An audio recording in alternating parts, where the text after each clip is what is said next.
여러분 안녕하세요. 롱장입니다. 임대차 3법은 나오는 족족 이제 말씀드리고 있는데요. 또 한 번 나왔습니다. 이거 말고 또 더 있는데 그건 제가 구두로 말씀을 드리도록 하겠습니다. 시청하시기 전에 구독하기, 좋아요, 멤버십, 그리고 이제 클래스 101 강의랑 책은 아래 링크에서 확인이 가능하세요. 임대차 3법 재검토한다는데 국토부 느닷없이 강화 방안 마련. 이게 지금 포인트 뭐냐면요. 지금 이거를 넘어서 오늘 발표가 됐을 거예요. 그 국토부 장관님 예정자가 후보자죠. 청문회 통과해야 되는데 임대차 3법은 거의 그냥 둘 것 같은 분위기로 말씀을 하시더라고요. 임대차 3법 참 제가 얘기를 많이 했는데 통과된 것도 신기하고 그런데 지금 이제 원희룡 국토부 장관 예정자 그러니까 후보자님이 지금 발표하는 게 족족 어떤 게 있느냐. 5년 동안 부동산 시장에서 만들어진 국민들의 인식에 대해서 굉장히 집중을 하고 있는 느낌이 있습니다. 그런데 뭐 정치하시는 분들이야 그렇게 하는 게 맞겠죠. 그런데 문제는 뭐냐면 임대차 3법이 과연 국민들 인식이 어떨지 저도 궁금하긴 한데 아마 제가 봤을 때 리서치를 해봤을 때 사람들이 꽤 지지하고 세입자를 보호해주는 좋은 법이다라고 생각하는 분들이 있나 봐요. 좀 그런 느낌인데 유지하겠다고 발표를 해버리시니까 좀 당황스럽더라고요, 저는. 왜 그러냐면 임대차 3법을 없애야 돼요, 지금. 왜 그러냐? 일단 올해 제일 큰 문제 중에 하나이기 때문이에요. 임대차 3법이 유지가 되면은 아니면 혹시 강화가 되면은 올해 지금 여러분 아시겠지만 전세가가 큰 문제가 될 수가 있거든요. 뭐 아니라고 생각하는 분들 입장에서 문제가 없지만 임대차 3법에 대해서 이런 생각들이 있더라고요.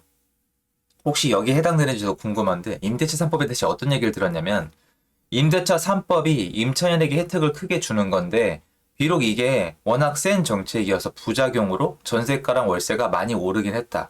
다만 얘가 4년짜리 정책이니까 4년 동안 그런 부작용을 다 겪으면은 나중에 자리를 잡고 부작용이 줄어들고 임차인들한테 실제로 보호 효과를 크게 줄 것이다라고 믿는 분들이 계세요. 정말 계세요. 그리고 갱신권 쓰신 분들은 또 불만이 없거든요. 근데 이런 의견을 혹시 인수위 쪽에서 들었나라는 생각도 드는데 여러분 이게 지금 제가 얘기한 게 말이 안 돼요. 왜냐면 임대차 3법이 통과가 돼서 4년 동안 부작용을 겪으면 자리를 잡는다 그랬잖아요. 근데 문제가 뭐냐면 이분들이 빼먹고 있는 게 자리를 잡으려면은 전세가 4억이었죠. 근데 4억짜리가 8억이 됐잖아요. 그럼 8억짜리가 다시 4억으로 내려와야 돼요.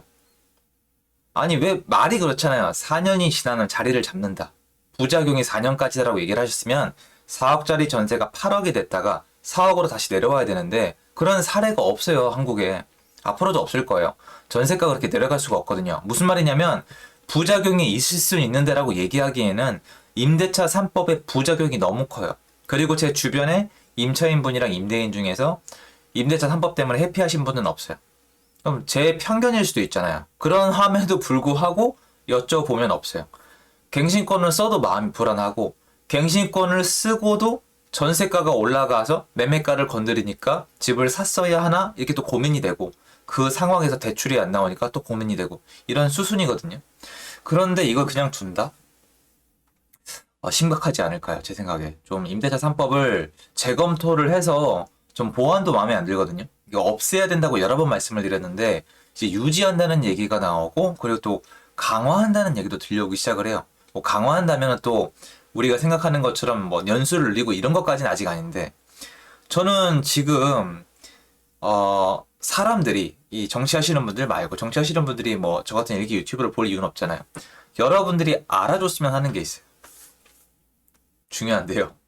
지금 부동산 시장이 우리가 봤을 때 제일 큰 문제는 매매 시장이잖아요.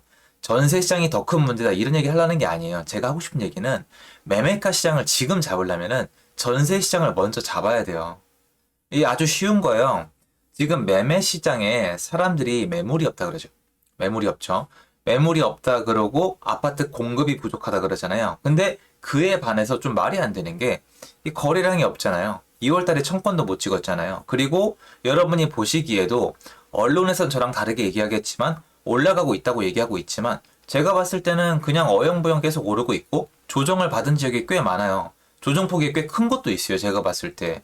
그렇게 따지면 사람들이 더 이상 집을 안 사는 거잖아요. 그러면 가격이 더 이상 올라갈 게 없으니까 걱정이 없어요. 맞잖아요. 매매 시장인데 거래를 안 해. 사지도 않고 팔지도 않아. 근데 팔고 싶은 사람은 있으니까 금매는 나와. 괜찮아 보인단 말이에요. 근데 문제가 뭐예요? 집을 사야 전세를 올 거 아니에요. 근데 많은 분들이 오해하시는 게 이거더라고요. 야, 집 개수가 똑같지? 네. 그러면 이 집 개수가 똑같은 거에서 세입자가 만료가 되지? 네. 그럼 요 만료가 된 사람의 숫자도 똑같고 집 개수도 똑같으니까 이건 문제가 없는 거잖아. 사람이 서로 옮겨 다니면 되는 거자라고 얘기했잖아요. 예. 그럼 여러분 차가 왜 막혀요? 웬 뚱딴지 같은 얘기가 아니라 차가 왜 막히냐고요. 논리가 비슷하다 그래요. 여러분 막 명절 때 고속도로 나가면 되게 막히죠. 그쵸? 동부간선도로, 내부순환도로, 아니면 올림픽대로, 강변북로 다 막히죠. 헬이잖아요. 제가 옛날에 제가 가로수길 넘어갈 때 가로수길 처음부터 끝까지 있죠. 거기를 30분이 넘게 걸린 적이 있어요. 차가 막혀서. 근데 여러분 잘 생각해보세요. 잘 생각해봐요. 도로가 있죠. 차가 가죠. 이렇게 계속 가면 돼요. 신호등 외엔 막힐 이유가 없는 거예요. 근데 왜 이렇게 막혀요? 그렇죠. 타이밍, 병목 현상, 브레이크 잡고 다시 가고, 브레이크 잡고 다시 가고, 옆에서 끼어들고, 또 중간에 사고 나고 이랬잖아요. 똑같아요. 숫자로 맞출 수 있는 게 아니에요. 이게 얼마나 원활하느냐가 있어야 돼요. 그래서 주택시장에는 이 공백기가 있어야 돼요. 어큐파이라고 빈집도 있어야 되고, 중간에 붕 뜬 것도 있어야 돼요. 근데 한국은 이게 부족하거든요. 플러스 알파로 신규 유입되는 사람들이 있죠. 이거는 이미 통계에서 나와 있는 건데, 여러분 자녀분들 독립하죠? 베이비 부머 세대 자녀들 결혼하면서 독립하죠? 해외에서 들어오잖아요. 또 들어오죠? 또 가끔 이혼하시죠? 취업 때문에 서울로 넘어오시잖아요. 집이 더 필요해요, 안 필요해요? 더 필요하잖아요. 그런데 이런 상황에서 매매 시장에 거래가 없다는 거는 새로 집을 구하는 사람들은 집을 사기 어렵거나 안 산다는 뜻이에요. 그럼 뭐 하면 돼요? 집을 구하긴 구해야 되는데 뭐 해야 됩니까? 전세나 월세 구해야 될 거 아니에요. 그런데 전월세 시장을 얘가 망치고 있으면 어떻게 해야 돼요? 빨리 없애줘야죠. 근데 유지하면 어떻게 됩니까? 전세, 월세 시장이 또 불안정해지는 거예요. 언제? 더. 부작용이 4년까지 있으니까 지켜보자. 부작용이 지금 어마어마한데 더 지켜보자고요? 사고가 날 게 뻔한데 지켜보자고요? 이건 아니죠. 근데 또 강화를 한다고요? 아, 그러면은 사고가 날 차량의 덩치를 키워주는 건데, 아, 전 위험하지 않을까라는 생각이 많이 들어요. 그래서 지금 매매 시장을 잡고 싶다? 아니, 여러분 지금 매매 시장이 안 잡혔다고 믿는 분도 한번 들어보세요. 매매 시장이 잡혔다면서요. 거래가 1000건도 안 되잖아요. 거 이상 뭘 어떻게 할 건데요? 아, 정말 궁금해서 그렇습니다. 대출 맞고, 거래도 없고, 사지도 못하고, 팔지도 못하고, 전부 다 규제에다가, 전부 다 세금 덩어리에다가, 각 곳만 있어도 숨이 껄껄 넘어갈 정도로 세금이 나오는데, 여기서 뭘 더 어떻게 할 건데요? 그렇잖아요. 아니, 여러분, 거래가 없으면 끝인 거예요. 아파트나 뭐 집은 산 다음에 못 팔면 끝이에요. 그냥 시멘트 덩어리예요. 끝이라고요. 거래가 없으면 할 거 다 한 거예요. 근데 안 내려가죠. 왜 그런지 아세요? 전월세 시장이 버텨주거든요. 월세가 폭등을 하고 있어요. 이 다음에 전세 차례란 말이에요. 그런데 임대차 3법이 여기다가 분명히 안 좋은 영향을 많이 끼치고 있거든요. 어마어마하게 영향을 끼치고 있어요. 물론 다주택자 양성이 안 되고 있는 게 더 큰 문제라고 저는 생각을 하지만 겹쳐가지고 아주 난리가 났어요. 그러면은 임대차 3법의 보완이 아니라 없애야 돼요. 근데 지금 봤을 때 지방선거, 총선 때문에 이게 안 되고 있는 것 같아요. 이럴 때는 국민의 여론과 인식이 임대차 3법이 정말 도움이 안 되니까 이거 좀 없어져야겠다라는 생각이 들어야 되고, 마지막으로 지금 꼭 말씀드리고 싶은 게 이게 제 생각이잖아요. 사실 제가 다 만나본 것도 아니고 임차인으로 사시는 분들 입장에서 이 임대차 3법이 좋거나 반가운 분들도 있지 않을까요? 저한테 말을 안 해서 그렇지 모르잖아요. 그분들이 많으면, 다수이면, 그분들이 우선시 될 수 있으면 유지할 수 있다고도 봐요, 솔직히. 왜냐면 전 그분들 입장 모르니까. 제 주변 사람들 얘기만 하는 거니까. 그런데 만약에 부동산 시장을 정권이 바뀔 때 부동산이 큰 역할을 했다면서요.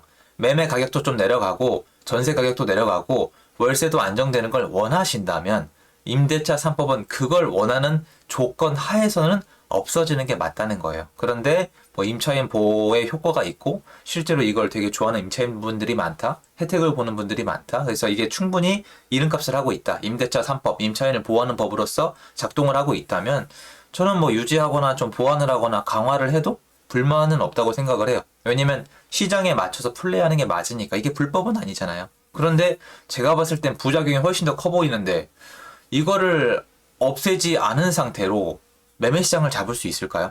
저는 이거 그대로 두고 매매시장 잡으려면 훨씬 더 어려울 뿐만 아니라 잡는다 해도 훨씬 더 오래 걸릴 거라고 보고 있거든요.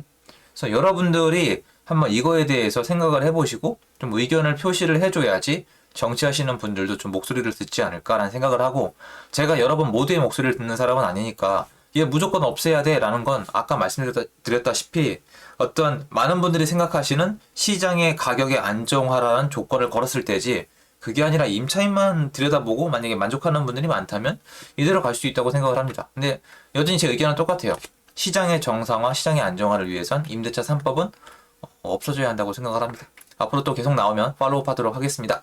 도움됐으면 좋겠고요. 제 영상은 여기까지입니다. 감사합니다.